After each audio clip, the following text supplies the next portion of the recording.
in society, happiness remains elusive. Why are so many people seeking it? Why are so many people unhappy? There must be some secrets around this. And so I was interested in the findings of these courses and what they taught.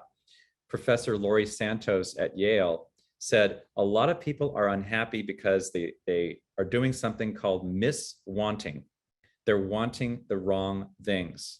And she categorized these large groups of miswanting into money and stuff, true love, thinking it's going to fix everything, and the idealized body. I'll say that again: money and stuff, or maybe stature, true love, thinking it's going to fix everything, or the idealized body. But she proves in her class that, and science shows this, if you get a raise, a salary raise from one level to the next, it shows that as long as your essential needs are met, your essential survival needs are met, that the high from that salary increase does not last very long. Pretty soon, what happens? You are not happy unless you get the next higher salary. And then you become accustomed to that. They call it hedonic adaptation. You get used to that and used to that, and you want the next highest thing in terms of material. So that's true of money. It's true of possessions. They're transient, this acquisition of things. And same goes for true love. There are those who think that, okay, if I can just find this ideal mate, my soul partner, I will then be happy. Well, once again, research has been done, and they found that high that people got from finding their soulmate or life partner only lasted for about 2 years. And then they went back to whatever the baseline was before they met their partner. So there's an important message in there, right? You've got to bring two happy people together, not to find happiness because of the other person, but to share the happiness that you have with the other person. Same concepts are true with the idealized body. And they did some studies that, unless it was for increasing your health, that certainly I think is going to make you happy. But they did studies around people who lost weight because they thought it was going to make them happier, or just for that goal. They did studies of people who had alterations, plastic surgery, and they found that people's baseline happiness went back to what it was before. So this is really interesting. And the Harvard course says, they have another theory. They said that many of us are running a rat race, suffering for some future happiness. This reminds me of my mom. She was always, that expression, working your tail off, thinking if you keep on working hard enough, someday your ship is going to come in. And one day it's going to pay off, being miserable today in hopes of some future happiness. And this particularly affects the workforce. This is one of these things that is a factor in why they say people are leaving the workforce in droves, because they're discovering they're not happy just doing the same thing for maybe a job that doesn't fulfill them. So they're searching for jobs that fulfill them. And now, in the last few decades, more and more people are making mid-career transitions than ever.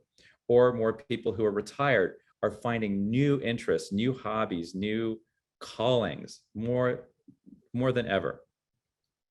And so all this makes me conclude that the root problem is that when we base our happiness on the outer instead of the inner, it doesn't last. It doesn't last. So we need to look towards the inner. And feelings of lack, limitation, thinking about what someone else is doing, what someone else is thinking, those are the outside. Those are conditions. So we need to look away from conditions. I thought of an exercise about happiness. If you took 1,000 people, just imagine 1,000 people hanging out in like a high school gymnasium or a concert hall or whatever, and then just say that you're going to give everyone the same life condition. You're going to say, okay, here's your life, everybody. Everyone has the same life condition, but they're still, their individual souls are still their individual souls. And you know, I haven't proven this, but I know that there are a bunch of people in that room that are just going to be happy, regardless of the condition. They're just going to be happy because that's who they are. And there are going to be a bunch of people in that room who are unhappy, no matter what that condition is. It can be the same exact condition as the people that are the happy ones. Have you noticed that? And there might be people in the middle. And I think that the happiness, the happy people have one thing in common. They're not basing their happiness on what's going on today. They're not basing their happiness on achievement. They're just happy people. That's interesting. I'll come back to that. So I mentioned that one of the courses at Yale or Harvard said that happiness is like a language. It can be learned, and that there are some keys to happiness.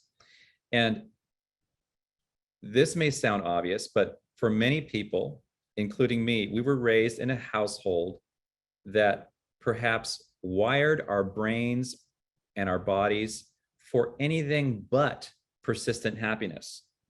For those of us that came from dysfunctional families, which is probably almost all of us, I don't want to speak for all of us, but it's very common. Those dysfunctional families are not wired for persistent happiness. They're wired for drama.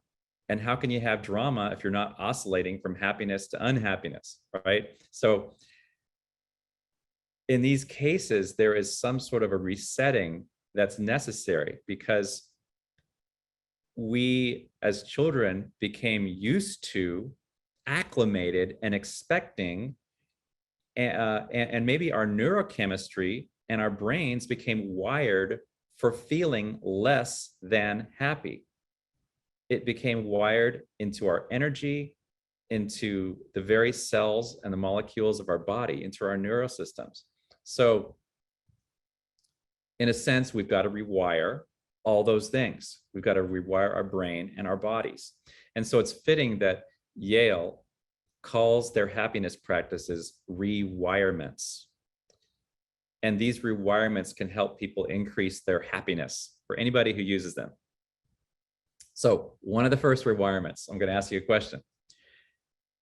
If there were a pill that you could take that would make you more happy, feel younger, look younger, a pill that would make you live longer, a pill that would give you more energy, would you take it? If it could make you more happy, feel younger, live longer, better health, more energy, yeah, I would consider taking it. Well, it's not a pill at all. It's sleep. And research has shown that sleep can do all of those things. And one of the main things that sleep does is it clears out the toxins every night that gather in your brain. And it allows you also to build up the neurotransmitters, or the chemicals, if you will, that contain and give us the aptitude for happiness. These neurotransmitters of happiness are depleted when we don't sleep. So if we don't get a good night's sleep, we get depressed the next day for no reason other than we didn't sleep well enough. So that is one rewirement, is sleep habits. The other one, you might guess it, according to the National Institute of Health, is exercise. And the National Institute of Health says something pretty astounding, that exercise has the same effect on our psychological well-being as our most powerful psychiatric medication. Think of that. Exercise is more powerful than Prozac, Paxil, all those selective serotonin uptake inhibitors, whatever they're called. They're more powerful than these drugs. And the good thing is, it's not a drug, it's exercise. And you don't have to exercise and, do 7-8 mile hikes every day. It's shown that you can even, there's something called exercise snacks. And it's in some cases, as little as 2 minutes of intense exercise spread out, 3 or 4 times a day, or 10 minutes of exercise spread out different parts of the day, have benefit. And in studies, it showed that there is a huge benefit, even when you compare it to some people who do a lot more exercising. So, exercise. The next requirement, according to both Harvard and Yale, is you could probably guess, gratitude. So whatever way you can have a gratitude practice as a spiritual practice in your life, do it. Join a gratitude text group, keep a gratitude journal, add it to your waking up or going to sleep process, because gratitude is the quickest way to change consciousness there is.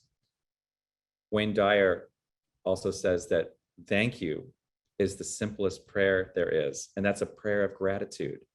It changes your consciousness. Remember David Alt saying, gratitude for all there is, despite the tragedies. Gratitude for no reason. Gratitude as a state of mind and a state of being. The last requirement that I'm going to mention is something that I talked about during one of my first talks at Unity, and that is this act of savoring or deep appreciation, savoring the things that you really enjoy. And I think about people who like to just sit and look at the sunset and savor it. And that feeling you get when you look at the sunset, it's not so much, gratitude is a little bit too analytical for that. When you're in awe of looking at the sunset or just in being in nature, it's this word that they really don't have a lot of English equivalents for, but in Danish they call it hygge, and in Norwegian they call it kusle, or that's sort of a word for coziness, and they bring in this feeling of now you're enjoying the sunset with community, and there's this sense of conviviality and coziness as you're maybe sitting by the fire and socializing, and there's this buzz in the air. I can feel it in my body now, this feeling of coziness called kusle. And it goes back to savoring. So what are the ways that you can savor? What are the ways that you already savor something in your life? I think of pets, and just thinking of that loving look of on the pet's face when it's just loving you, and you're just appreciating and savoring that relationship.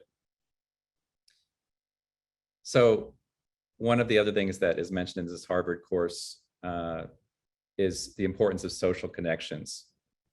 The teacher at Harvard said relationships, not just romantic relationships, but friendship relationships, community relationships, are the #1 predictor of well-being, even if they have to be hybrid like we are doing right now. And in the happiest countries, they've done analyses that people are happy for many of these reasons, including they're involved in some community, social club, or church. And this one is not from, I'm going to add a few, this one is not from Harvard or Yale, but this one is from the book Pursuit of Happiness, upon which the movie was created. And there's a quote from the author. The author says, "Do something that you love. Whatever you're going to do is going to be tough enough. But find something that gets you so excited that the sun can't come up early enough in the morning because you want to go do your thing." Have you had that before? Where there was a feeling that you were looking forward to something so much that the sun just can't come up early enough in the morning because you want to go do your thing. And maybe doing your thing is you want to sleep in, whatever it is. And I think Jim Carrey said something similar. He said, I can't remember the exact quote, but Jim Carrey said, you can fail at things. There's such a high risk of failing at pursuits. Why not then sign up to fail for something that you love doing instead of signing up to fail for something that you don't like doing? I've got to find that quote. So finally, happiness, as I mentioned earlier, it's not about a single event or achievement. It's about living each day doing the things that give us joy or meaning. It's perhaps about the journey and not the destination. And the teacher from Harvard, his name is Tal Ben-Shahar, said that attaining lasting happiness requires that we enjoy the journey on our way toward a destination that we deem as valuable. Happiness, therefore, is not about making it to the peak of any mountain, but happiness is the experience of climbing toward that peak. So happiness is in the journey. A last quote that I'll share about happiness is one that basically takes my whole talk, my whole premise, and nullifies it. It is from Siddhartha Gautama, the Buddha. And the Buddha said, there is no path to happiness. Happiness is the path. So think about that. There is no path to happiness. Happiness is the path. So to me, that means that you just simply have to choose to be happy for no reason, to be happy despite tactic or strategy, despite your methodology of getting to happy or your reason for happy. You just are happy. And then that group of 1,000 people that I talked about, the ones that are always happy, I think that's what they have down. They've chosen to be happy.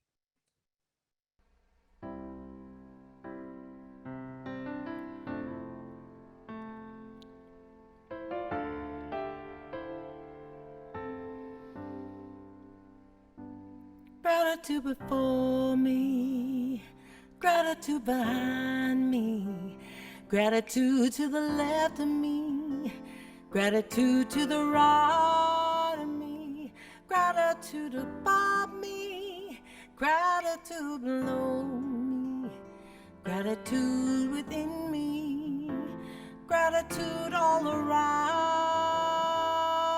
I'm so grateful. I'm so grateful. I'm so grateful. I'm so grateful. I'm so grateful. I'm so grateful. I'm so grateful. I'm so grateful. Gratitude before me, gratitude behind me, gratitude to the left of me, gratitude to the right of me, gratitude above me, gratitude below me, gratitude within me, gratitude all around. I'm so grateful. I'm so grateful. I'm so grateful. I'm so grateful. I'm so grateful. I'm so grateful.